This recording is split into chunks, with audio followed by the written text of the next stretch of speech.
Doing blueberry muffin this morning, incidentally, as the fragrance for today.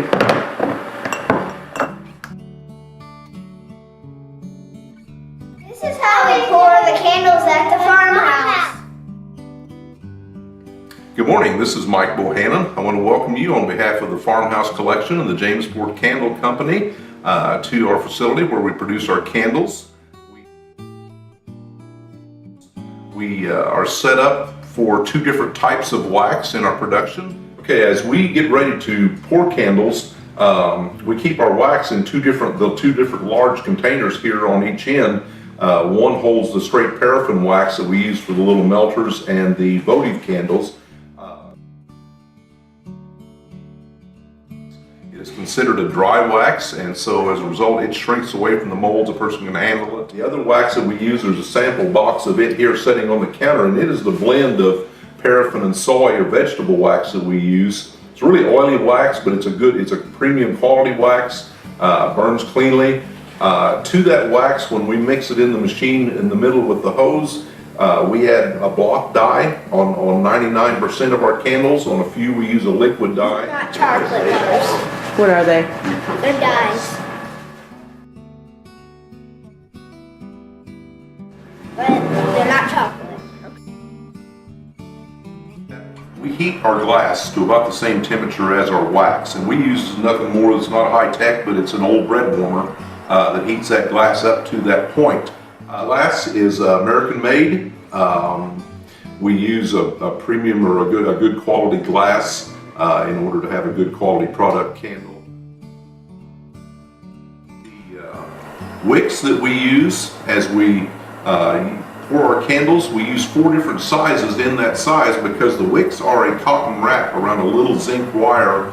The zinc wire is strictly for stiffness so that the wick does not settle down to the bottom of the candle after it's been poured. The wicks are rated on the size of the burn pool that they create, and so we use 4 different sizes in our jar candles. They are sized to the diameter of the jar that we're pouring in.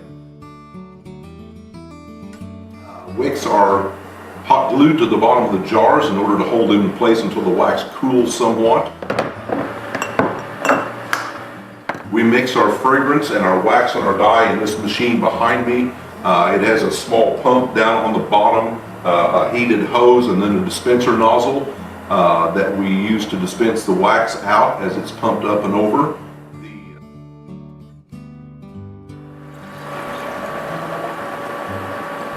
The little pump dispenses it up through the hose and back down. The hose is heated. The original purpose for the hose was for hot glue, but it keeps our wax warm as it goes from the tank through the dispenser nozzle.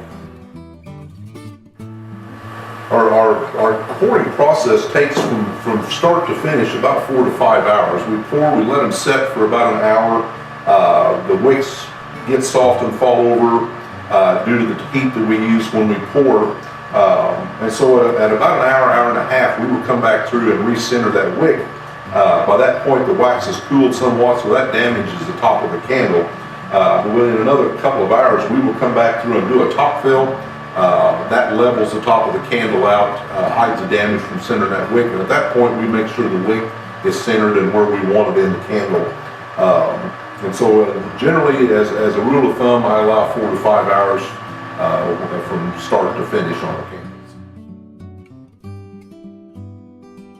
These candles were poured a couple of days ago, so they're nice and cool.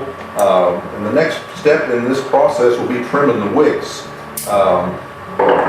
We recommend that the wicks be trimmed to 1/4 of an inch or a little bit less. Make sure that you have a good clean burning candle. Our candles burn cleanly with the blend of wax that we use, but it's important with ours or any other companies that you keep that wick trimmed in order to get a clean burn on your candle. And besides that, it makes your candle last longer.